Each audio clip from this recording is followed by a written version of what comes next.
that it's a pretty big deal. I think both to the vice president, just having that support, in addition to the support from Democratic leaders, across the spectrum. But I also think it's a really big deal for voters. Obviously, President Obama and Michelle Obama, have really high favorability, as we say, among voters. They're very popular, and I think that for Black voters in particular, who showed up for President Obama in historic numbers for his campaigns, it means a lot in terms of just having that sort of final endorsement in place, and people really feeling like now, they can get ready to go.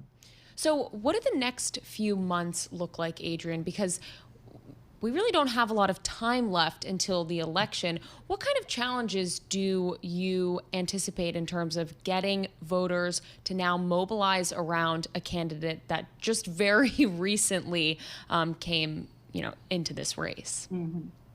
Yeah, I think that the good news, right, is that Vice President Harris is not unknown. Mm-hmm. I mean, I think part of the challenge with what we were hearing, from inside circles in the Democratic Party about, the potential of going to an open primary and to, sort of extending the internal debate and frankly chaos, that would have been more challenging, right? The vice president is not unknown. She's been vetted not only from her own presidential campaign, but through the 2020 election, through the last 4 years of the administration. So she's not unknown. And in fact, we've seen in our polling and even in the door knocking that we've been doing over the last few days, we made this sort of pivot.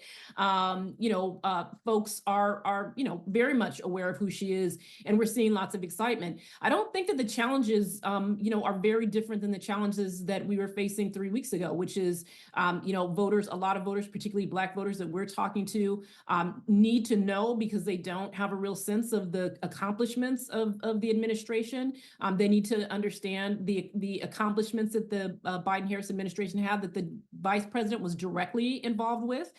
We hear from folks that they don't know a lot about what she's done over the last 4 years. So she will need to tell that story. The campaign will need to tell that story. We will need to tell that story. But I think that is, not different, right, from what we were facing before. Getting the information out there, telling her story. I think a lot of voters still don't know about her biography and want to know about her backstory. So I think that they need to tell that story.